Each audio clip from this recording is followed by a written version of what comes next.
relation between delta H and delta U. Delta H is equal to what? Enthalpy change और heat at constant pressure. ये बार बार मैं बोल रहा हूँ, heat at constant pressure मतलब delta H. Delta U मतलब change in internal energy, heat at constant volume delta U होता है. हीट एट कांस्टेंट वॉल्यूम क्या होगा? Delta U. Just now we discuss delta H is equal to what? Delta U plus P delta V. For a reaction A gas gives you B gas. Gaseous reactant है और gaseous product है. If N1 number of moles, N2 number of moles of product.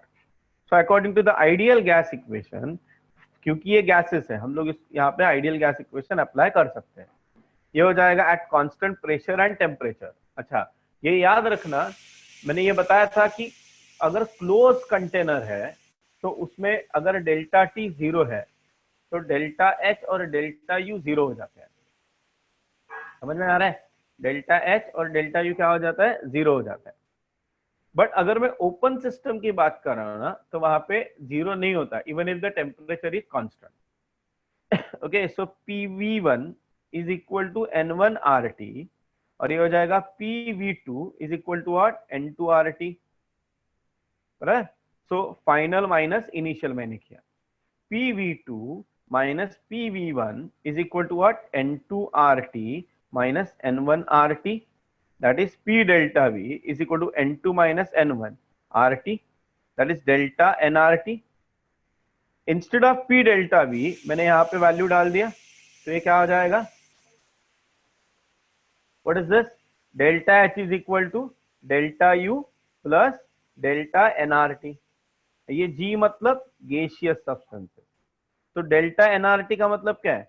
Number of moles of gaseous product minus number of moles of gaseous reactants. तो इसलिए delta H is equal to what? Delta U plus delta. ये याद रखना.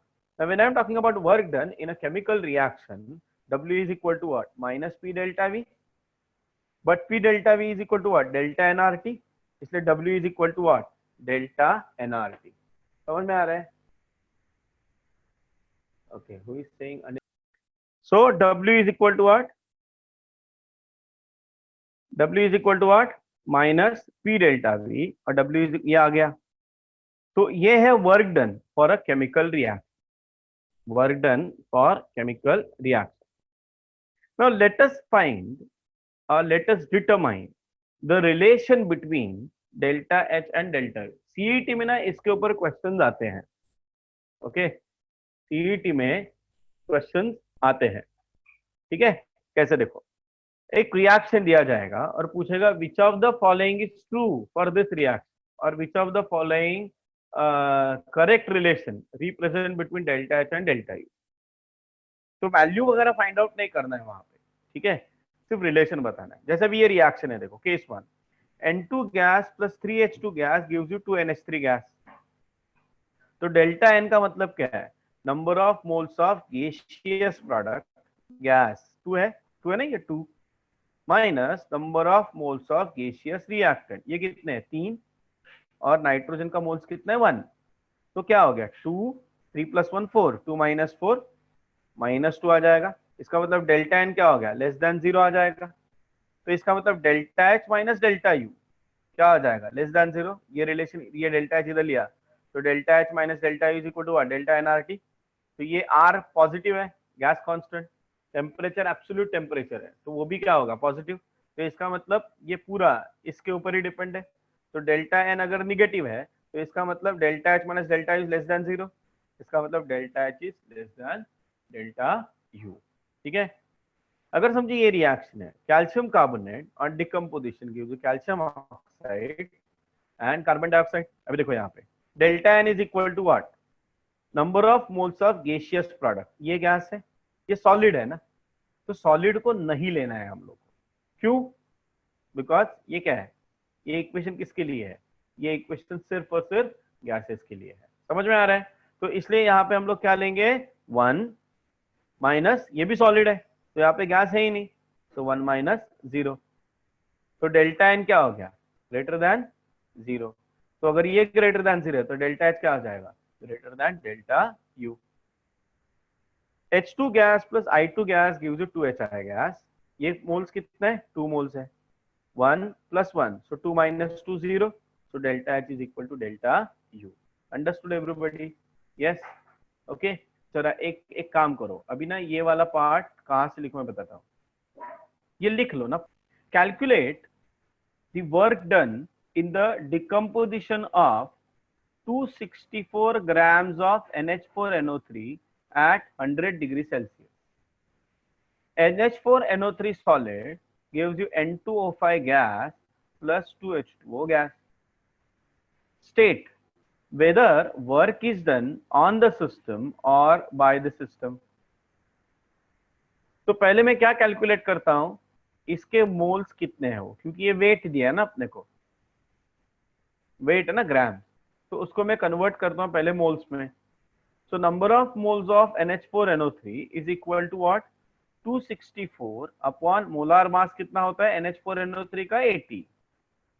करके देखना, NH4NO3 का molar mass calculate करके देखना.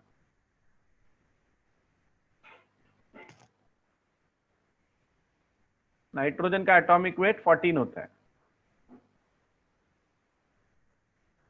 तो 14 प्लस 4 18 हो गया, प्लस 14 32 हो गया, प्लस 48 है ना, 80 हो गया. तो ये मोल्स आ गए कितने, 3.3 moles. So NH4NO3 solid gives you what, N2O gas plus 2NH3 gas. Initially ये कितने मोल्स है, 3.3. इनिशियली ये तो बनेगा ही नहीं ना कुछ तो. So N1 कितना हो गया, 3.3. फाइनली ये क्या हो जाएगा, 0. कंप्लीटली डिकम्पोज हो रहा है ना, तो ये बचा 0. ये कितना बनेगा, स्टोइकियोमेट्री देखो, जितना ये मोल्स है उतना ही ये मोल्स बन रहा है. तो ये 3.3 है, तो ये भी कितना बनेगा, 3.3. ये 1 मोल है, तो ये कितना बन रहा है, 2 मोल्स. तो अगर ये 3.3 है तो ये कितना बनेगा, 6.6. तो फाइनल नंबर ऑफ मोल्स कितने हो गए, 9.9. तो W is equal to what, minus delta NRT. अभी देखो, number of moles of gaseous product कितने, गैसियस प्रोडक्ट 3.3 प्लस ये गैस है ना, 9.9 हो गया. और गैसियस रिएक्टेंट है ही नहीं. समझ में आ रहा है, नहीं है ना वहां पे, क्योंकि ये सॉलिड है. तो इसलिए मैंने डेल्टा एन कितना लिखा, 9.9. आर का वैल्यू 8.314 इंटू 373. इसको सॉल्व करोगे तो माइनस में आ गया. इसका मतलब work is done by the system. क्या हो गया ये, work is done by the system. Understood? ठीक है. चलो अभी और एक प्रॉब्लम देखते हैं. हाँ, ये समझ में आया ना सबको? Anybody having any doubt? Just look at it, no need to write. मैं अभी हम लोग प्रॉब्लम करेंगे, मैं प्रॉब्लम देता हूं तुम लोगों को करने के लिए.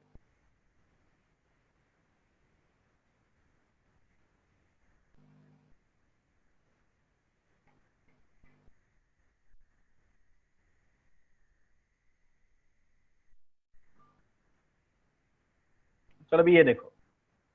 Question number 2. FeCO3 solid decomposes at constant pressure as follows. FeCO3 solid gives you what, FeO solid plus CO2 gas at 25 degrees Celsius. The heat absorbed during the reaction is 80 joules. Calculate delta H and delta U for the reaction. मैं वापस एक बार problem को पढ़ रहा हूं. यहाँ पे इसके आगे ना language plays a very very very important role. So when I say FeCO3 decomposes at constant pressure, तो इसका मतलब ये जो हीट है ना, pressure heat, pressure heat, constant pressure heat, मतलब क्या होता है, QP. QP का मतलब क्या हो गया, डेल्टा H. तो डेल्टा H आ गया 80 जूल. समझ में आया सबको? Everybody got this point? ये 80 जूल्स डेल्टा H क्यों आया, constant pressure, heat at constant pressure क्या होता है, डेल्टा H होता है. ये मैं बार बार बोल रहा हूँ, इसलिए बोल रहा हूँ क्योंकि जब तुम लोग प्रॉब्लम सॉल्व करने बैठोगे ना तो गड़बड़ हो जाता है.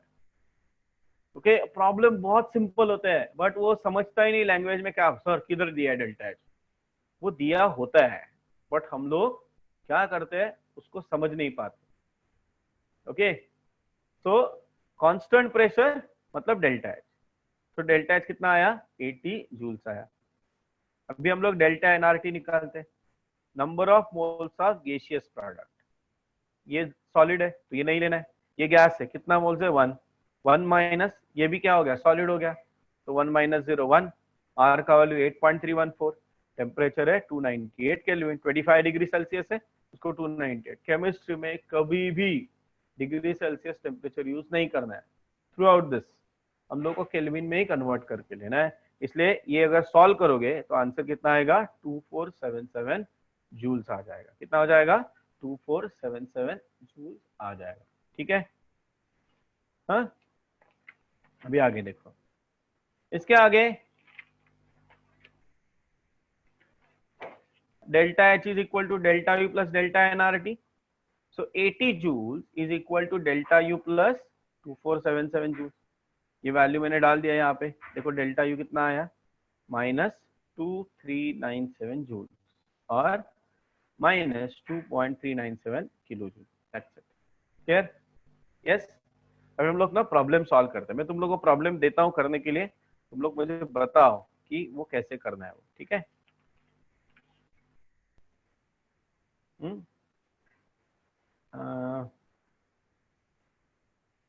Question,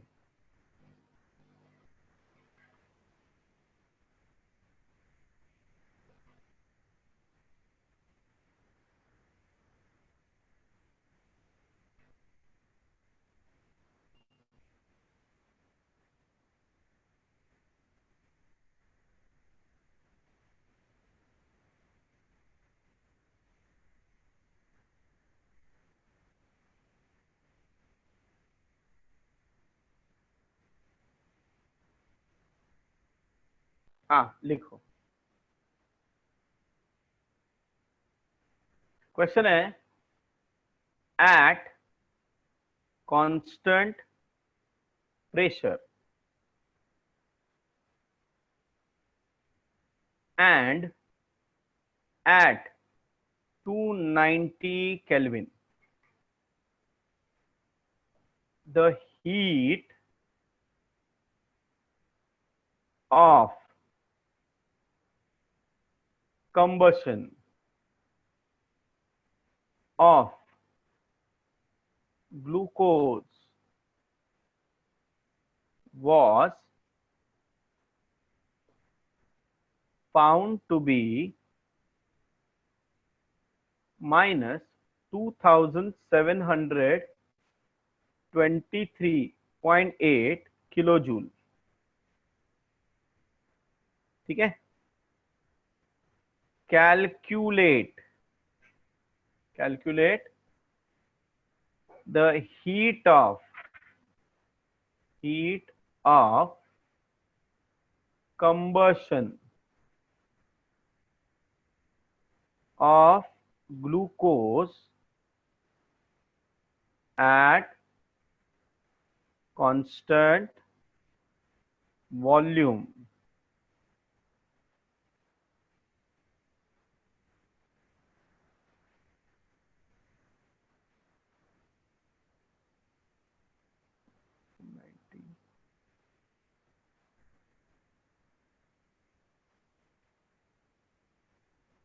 Assume water to be in gaseous state। हाँ, प्रॉब्लम को समझ लो पहले, क्या लिखा है, at constant pressure at 298 Kelvin, the heat of combustion of glucose was found to be minus 2723.78 or 0.8 kilojoule. Calculate the heat of combustion of glucose at constant volume. Assume water to be in a gaseous state। तो एक तो बात मुझे पता चल गई ना, ये क्या दिया है, this is nothing but what, this is nothing but delta H this is nothing but delta H, है ना, एट कांस्टेंट प्रेशर हीट। समझ में आ रहा है? तो ये क्या हो गया, delta H is equal to -2723.8 kilo joule. मैंने इसको approximately for our calculation purpose मैं इसको ले रहा हूँ -2700 किलो जूल अप्रोक्सीमेशन, नहीं तो फिर प्रॉब्लम सॉल्व करने में प्रॉब्लम हो जाएगा। अभी मुझे निकालना क्या है, delta U is equal to what, ये मुझे निकालना है। और क्या लिखना है पता है, कंबशन ऑफ ग्लूकोज, ये रिएक्शन लिखना पड़ेगा। अभी कंबशन ऑफ ग्लूकोज मतलब ग्लूकोज का ऑक्सीजन के साथ रिएक्शन। तो ग्लूकोज का फॉर्मूला क्या होता है, ग्लूकोज का फॉर्मूला है C6H12O6। ग्लूकोज का फिजिकल स्टेट क्या होगा, solid. When react with O2 gives you what, अच्छा ये भी गैस है, कार्बन डाइऑक्साइड गैस मिलेगा, और H2O उन्होंने बोला है कि H2O भी क्या मिलेगा, गैस ही मिलेगा। अब इसको बैलेंस करो, यहाँ पे 6 है कार्बन, तो यहाँ पे मैं 6 लिख देता हूँ। हाइड्रोजन 12 है, तो यहाँ पे मैं 6 लिख देता हूँ, है ना। ये हो गया 12 और 6 18, और ऑलरेडी 6 यहाँ पे है, तो यहाँ पे मैं 6 लिख देता हूँ। समझ में आ रहा है? अभी इसके आगे तुम लोग सॉल्व करो, डेल्टा यू मुझे निकाल के बता देना। हाँ बोलो, put your answer in a message. I am giving you 5 minutes. हाँ तो समझा रहा हूँ, यहाँ पे देखो। तो पहले मुझे क्या कैलकुलेट करना पड़ेगा, डेल्टा एन कैलकुलेट करना पड़ेगा। तो डेल्टा एन क्या आ जाएगा, number of moles of gaseous product, ये गैस है ये भी गैस है, 6 + 6 करेक्ट, माइनस ये सॉलिड है ये गैस है, तो -6। तो क्या आ जाएगा आंसर, 6 आ जाएगा डेल्टा एन। फॉर्मूला क्या होगा, delta H is equal to delta U plus delta NRT. Delta U निकालना है, इसलिए delta U is equal to what, delta H minus delta NRT. सही है। अभी डेल्टा एच कितना है, माइनस में अप्रोक्सीमेटली ले रहा हूँ 2700, और ये कितना है 6 मल्टीप्लाइड बाय 8.314, इसका यूनिट है किलो जूल और इसका यूनिट है joule. And this is the common mistake people use to do.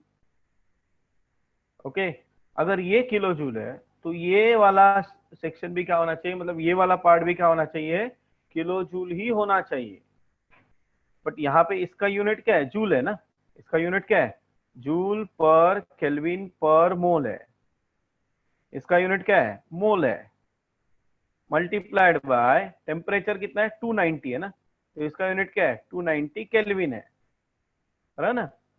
तो ये किलो जूल अगर करना है तो इसको जूल को किलो जूल में कन्वर्ट करना पड़ेगा ना। कैसे करेंगे हम लोग, मल्टीप्लाइड बाय 10⁻⁻, तब जाके ये बन जाएगा किलो जूल। अभी तुम लोग इसको कर सकते हो। So this is the common mistake people do. यहाँ पे थर्मोडायनामिक्स में unit conversion plays a very very very important role. तो delta U is equal to -2700, यहाँ पे भी मैं अप्रोक्सीमेशन ही कर रहा हूँ, -6, इसको मैं 300 ले लिया तो ये 0.3 हो जाएगा, है ना, -2700।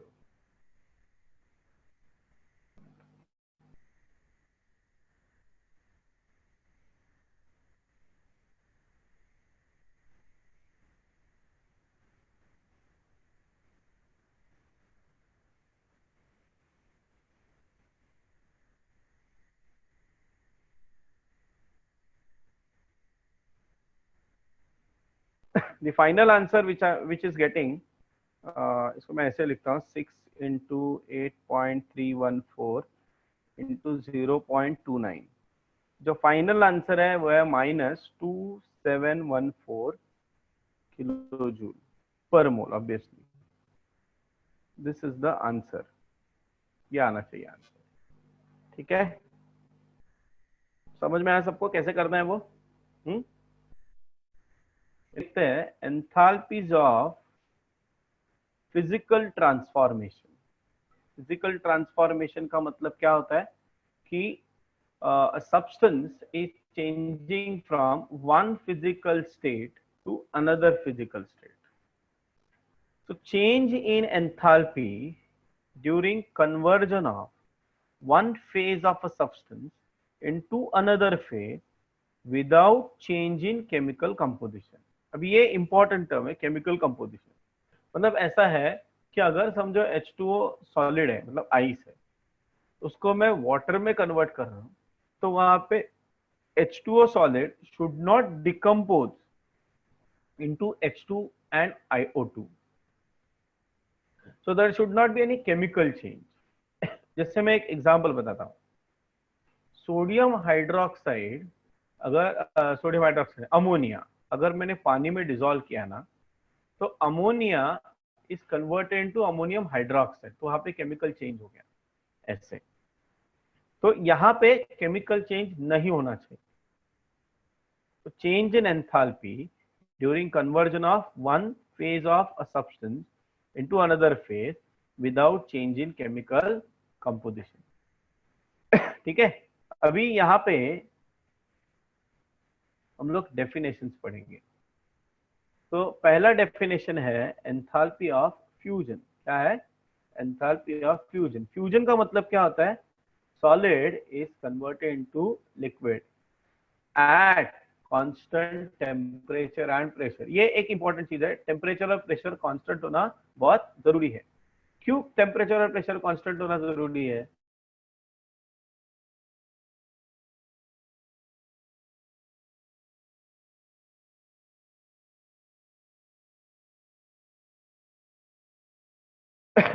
तो जब हम लोग किसी भी सॉलिड को लिक्विड में कन्वर्ट करते हैं, सॉलिड को जब हम लोग लिक्विड में कन्वर्ट करते हैं, तो टेम्परेचर मतलब जो मेल्टिंग पॉइंट बोलते हैं ना, वो मेल्टिंग पॉइंट फिक्स होता है। मेल्टिंग पॉइंट क्या होता है?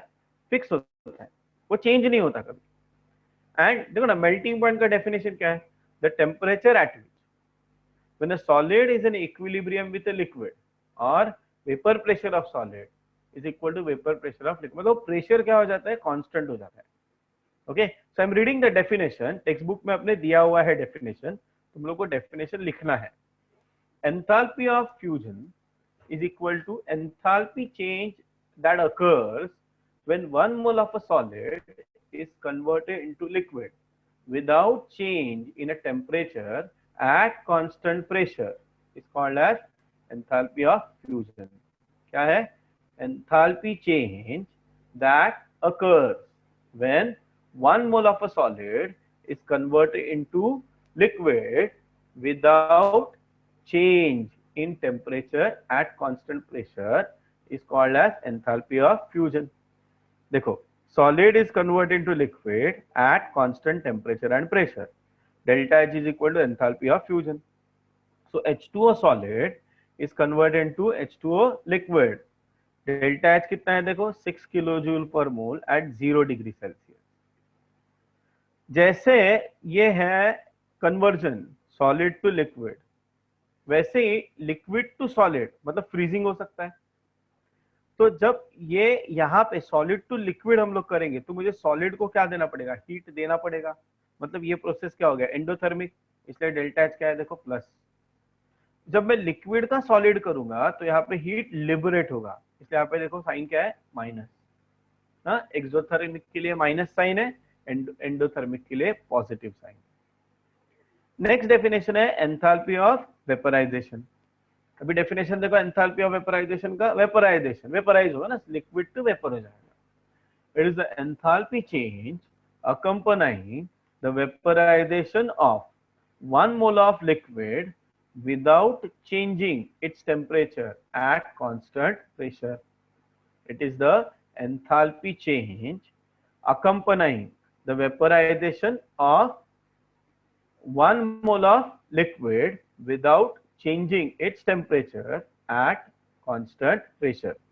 So liquid is converted into what? Gas at constant temperature and pressure। So H2O liquid is converted into what? H2O gas।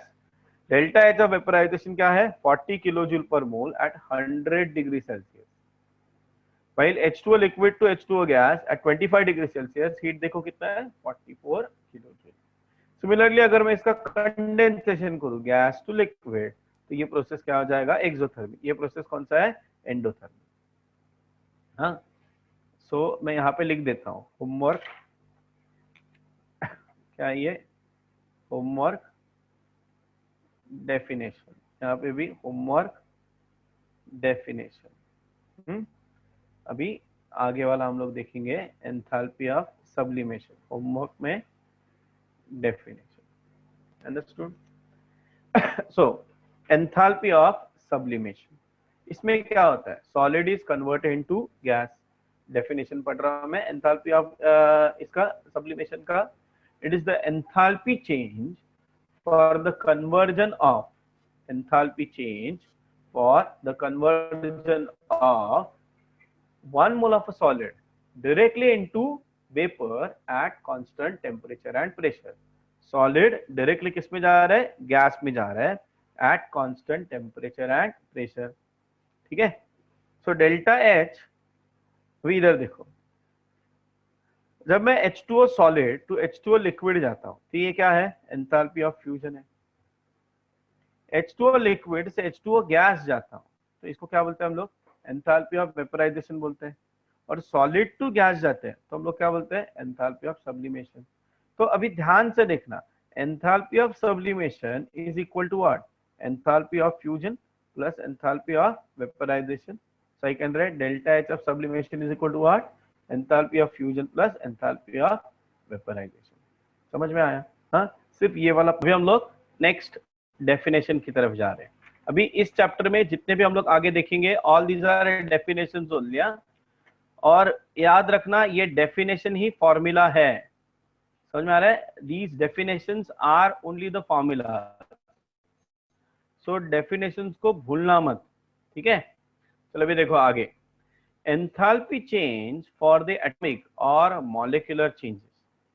Enthalpy change for the atomic और molecular changes. ठीक है पहला है एंथैल्पी ऑफ आयोनाइजेशन। ये हम लोगों ने ना 11th स्टैंडर्ड में पीरियोडिक टेबल में पढ़ा है आयोनाइजेशन एंथैल्पी। मैं उधर वाला डेफिनेशन बता देता हूँ। Energy required to remove an electron from the outermost orbit of an isolated gaseous atom of 1 mole of atom basically. तो एनर्जी जो मुझे चाहिए टू रिमूव इलेक्ट्रॉन। अभी देखो यहाँ पे गैसियस एटम होना जरूरी है, जैसे यहाँ पे सोडियम गैसियस है ना, that is converted to Na+ gaseous atom. अब ये गैसियस क्यों होना जरूरी है? Because in a gaseous state it is assume that there are no intermolecular forces, inter atomic forces. तो यहाँ पे सिर्फ और सिर्फ हम लोग वही एनर्जी कंसिडर कर रहे हैं जो एनर्जी हम लोगों को चाहिए to overcome the force of attraction between nucleus and electron. to overcome the force of attraction between nucleus and the electron। समझ में आ रहा है? तो मैं डेफिनेशन पढ़ रहा हूं। It is the enthalpy change accompanying the removal of an electron from 1 mole of gaseous atom। It is the enthalpy change accompanying the removal of electron। यहां से एक इलेक्ट्रॉन में निकाल रहा हूं from 1 mole of gaseous atom। ये gaseous atom याद रखना। आयोनाइजेशन एंथैल्पी क्या रहेगा हमेशा पॉजिटिव रहेगा बिकॉज यहाँ पे एनर्जी मुझे चाहिए। तो ये भी हो गया होमवर्क। डेफिनेशन लिखना है उसका। जैसे हम लोग एनर्जी रिक्वायर्ड है तो वैसे ही अगर मैंने इलेक्ट्रॉन ऐड किया तो वहां पे क्या होगा रिलीज होगा। केमिस्ट्री में ना एक चीज याद रखना, जब भी वहां पे अट्रैक्शन होता है ना किधर भी, तो वहां पे एनर्जी रिलीज होता है। क्या होता है? एनर्जी रिलीज होता है। सो electron gain enthalpy. Electron gain enthalpy क्या है? मैं डेफिनेशन पढ़ रहा हूं इलेक्ट्रॉन गेन एंथैल्पी का। The enthalpy change when 1 mole of gas phase atoms of an element accept electron to form a gaseous anion। देखो Cl गैस है, उसने इलेक्ट्रॉन ऐड किया तो मुझे क्या मिलेगा Cl- गैस मिला। इलेक्ट्रॉन गेन एंथैल्पी क्या होता है? हमेशा नेगेटिव होता है। कुछ एक्सेप्शन है इसमें जो हम लोगों ने आयोनिक अपना इसमें देखे हैं। ठीक है याद रखना Cl plus electron gives you what Cl minus, ये क्या होगा, नेगेटिव होगा। नेक्स्ट डेफिनेशन है एंथैल्पी ऑफ एटमाइजेशन। अभी एंथैल्पी ऑफ एटमाइजेशन क्या है? अगर समझो मेरे पास एक गैसियस सब्सटेंस है, क्या है, गैसियस सब्सटेंस। उस गैसियस सब्सटेंस को मैंने तोड़ दिया और उसके कंस्टिट्यूएंट एटम्स बना दिए, तो उसको हम लोग क्या बोलेंगे, enthalpy of atomization. The enthalpy change accompanying the dissociation of 1 mole of gaseous substance into its atoms, gaseous atoms, in the is called as what? Enthalpy of atomization. Okay, gaseous substance को उसके atoms में convert करेंगे हम लोग। जैसे Cl2 gas convert किया ClCl में, Cl2 अभी आगे जाके इसको इस फॉर डायटोमिक मॉलिक्यूल हम लोग उसको बॉन्ड एंथैल्पी बोलेंगे आगे जाके। Cl2 देखो ना, ये मॉलिक्यूल है Cl2, उसका क्या बने, Cl एटम है ना, 2 Cl एटम बने, डेल्टा H ऑफ एटमाइजेशन। अभी ये क्या होगा, पॉजिटिव, बिकॉज यहाँ पे मुझे एनर्जी चाहिए ना ब्रेक करने के लिए। ये वैल्यू है, वैल्यू हम लोग को याद नहीं रखने हैं। CH4 गैस है, इसको मैंने तोड़ दिया पूरा और क्या बना है, कार्बन गैस और हाइड्रोजन गैस, डेल्टा H, ये भी क्या होगा, पॉजिटिव होगा। समझ में आ रहा है सबको? ये हो गया enthalpy of atomization. Understood everybody? Yes, okay good. Now let us go for few more definitions. एक दो डेफिनेशंस हम लोग देखते हैं and then we will stop today. Okay, ये सब डेफिनेशंस तुम लोग को लिखने हैं बाद में।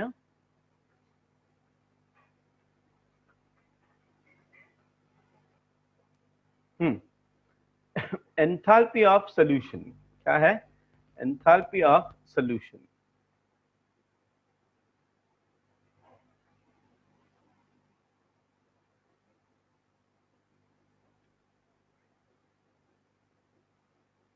एंथैल्पी ऑफ सॉल्यूशन, ये बेटा एंथैल्पी ऑफ सॉल्यूशन है ना, वो क्या बोलते हैं the change in enthalpy when 1 mole of a substance is dissolved in definite amount of solvent। इसके अंदर दो डेफिनेशन मैं बता रहा, पहले एक डेफिनेशन में लिखता हूं, change in enthalpy, change in enthalpy when 1 mole of substance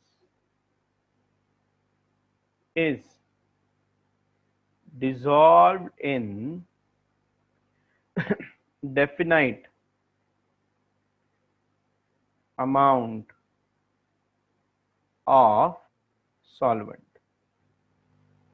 okay definite amount of solvent। और एक दूसरा डेफिनेशन, अभी डेफिनाइट मतलब ऐसा है ना कि मैं 1 लीटर सॉल्वेंट लूं, बराबर, बट इसका मतलब अगर मैंने उसमें 2 लीटर पानी डाल दिया तो अभी एंथैल्पी ऑफ सॉल्यूशन वहां पे क्या होगा, चेंज होगा। इसलिए ना क्या बोलते हैं, डेफिनेशन को ऐसे भी लिखते हैं, change in enthalpy when 1 mole of substance is dissolved in infinite amount of solvent। ये इनफाइनाइट थोड़ा ट्रिकी वर्ड है तो इसलिए ऐसा बोलते हैं कि अगर समझो मैंने सोल्यूशन बना दिया, एक समझो मैंने ऐसे पकड़ लिया कि अच्छा यहाँ पे एक definite amount of solvent to form saturated solution, ना सैचुरेटेड सोल्यूशन तो इसका मतलब ऐसा है कि अगर मैंने सोल्यूशन बना दिया, एक सर्टेन अमाउंट मैंने डिसॉल्व कर दिया, सैचुरेटेड सोल्यूशन बना दिया, अभी उसमें पानी में ऐड कर रहा हूं, तो every time there is a change in enthalpy. No, जैसे जैसे मैं उसको डाइल्यूट करते जाऊंगा ना, एक टाइम आएगा इतना डाइल्यूशन हो जाएगा कि there is no change in enthalpy. That is called as a enthalpy of solution at infinite dilution. क्या बोलते हैं इसको, enthalpy of solution at infinite dilution. समझ में आ रहा है? तो बहुत बार जब हम लोग एंथैल्पी ऑफ सॉल्यूशन एक्सप्रेस करते हैं ना, It is always expressed in certain volume. Okay. Now enthalpy of solution depends mainly on various factors. जैसे एक है, तो यहाँ पे मैं लिखता हूं factors affecting enthalpy of solution. तो मेनली दो फैक्टर्स के बारे में हम लोग बात करेंगे. पहला फैक्टर है सोल्यूट सोल्यूट इंटरेक्शन.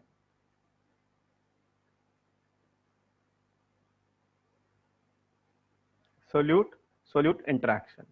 तो फॉर सोल्यूट सोल्यूट इंटरेक्शन के लिए हम लोग पहले कंसिडर करेंगे दिस टर्म. ये हम लोगों ने पढ़ा था लैटिस एंथैल्पी. क्या ये लैटिस एंथैल्पी. अभी लैटिस एंथैल्पी क्या है? The change in enthalpy when 1 mole of crystalline solid is formed from its constituent ion in a gaseous state. ये लिखा है हम लोगों ने 11th स्टैंडर्ड में.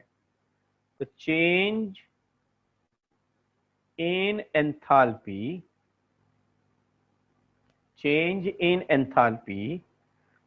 when 1 mole of crystalline solid is formed from its constituent ions in the gaseous state. ठीक है, इन दी gaseous state. मतलब क्या समझो, मैंने लिखा Na plus gas plus Cl minus gas, ये क्या आ जाएगा? NaCl सॉलिड बना. तो इसको क्या बोलते हैं? Lattice enthalpy of NaCl. क्या बोलते हैं इसको? Lattice enthalpy of NaCl. अच्छा, ये जो है ना, क्योंकि यहाँ पे अट्रैक्शन हो रहा है ना, अट्रैक्शन होगा तो क्या होता है? नेगेटिव होगा. तो इसलिए लैटिस एंथैल्पी हमेशा क्या होता है? नेगेटिव होता है. Are you getting my point? Lattice enthalpy हम लोग डायरेक्टली निकाल नहीं सकते. उसको निकालने के लिए अलग तरीका है. That is called the Born-Haber cycle. क्या बोलते हैं? Born-Haber cycle. So Born-Haber cycle क्या है वो हम लोग डिस्कस करते हैं and then will stop. So आगे वाला पार्ट हम लोग नेक्स्ट लेक्चर में कंटिन्यू करेंगे. ठीक है, पहले हम लोग ये बॉर्न-हेबर साइकिल, ये भी लास्ट टाइम एक्सप्लेन किया था 11th स्टैंडर्ड में, फिर भी एक बार मैं इसको अभी रिवाइज कर रहा हूँ. ठीक है. सो यहाँ पे मैं लिख देता हूं lattice enthalpy is determined using born-Haber cycle. ये किया है हम लोगों ने ऑलरेडी, बट तुम लोगों को पता होना चाहिए, इसलिए एक बार मैं उसको रिवाइज कर रहा हूं. तो पहले हम लोग NaCl सॉलिड बनाते हैं from its constituent atoms elements. तो Na सॉलिड है और क्लोरीन गैस है ना. इसको बोलते हैं हम लोग enthalpy of formation of NaCl. Next lecture में ये क्या होता है ये हम लोग डिस्कस करेंगे. ठीक है. अभी Na को मैं Na को मुझे आयोनिक फॉर्म में लेना है. तो आयोनिक कौन सा? गैसियस स्टेट में. बिकॉज लैटिस एंथैल्पी का मतलब क्या है? Na plus gas Cl minus gas होना चाहिए ना. तो इसको मुझे पहले गैस में कन्वर्ट करना पड़ेगा. तो ये क्या हो गया? Na गैस हो गया. This is called as what? Enthalpy of sublimation. है कि नहीं? अभी ये Na गैस को मुझे कन्वर्ट करना है Na प्लस गैस में. अच्छा, तो ये क्या हो गया? आयोनाइजेशन एंथैल्पी है ना, energy required to remove an electron. उसके बाद ये Cl2 को मुझे क्लोरीन एटम में कन्वर्ट करना है. तो ये क्या हो गया? Half into enthalpy of atomization. Half क्यों? बिकॉज ये हाफ है इसलिए हाफ लिखा मैंने. अब ये Cl को मैं कन्वर्ट कर देता हूँ Cl माइनस गैस में. ये क्या हो गया? Electron gain enthalpy. और जब Na प्लस गैस और Cl माइनस गैस कंबाइन होंगे तो मुझे क्या मिलेगा? NaCl सॉलिड मिलेगा. और ये क्या बना? क्रिस्टल बना. तो this is called as what? Lattice enthalpy. तो what do you mean by this? What do you mean by this? Enthalpy of formation of NaCl solid is equal to what? Enthalpy of sublimation plus ionization enthalpy plus half into atomization enthalpy plus electron gain enthalpy minus plus lattice enthalpy. ये सब values डाल दो इसमें, बराबर है। तो मुझे क्या मिलेगा, इसका वैल्यू, इसका वैल्यू, इसका सबका डाला तो मुझे ये मिल सकता है, lattice enthalpy. Understood everybody? Okay, तो यहाँ पे आज हम लोग रुकते हैं, नेक्स्ट लेक्चर में हम लोग कंटिन्यू करेंगे, ठीक है।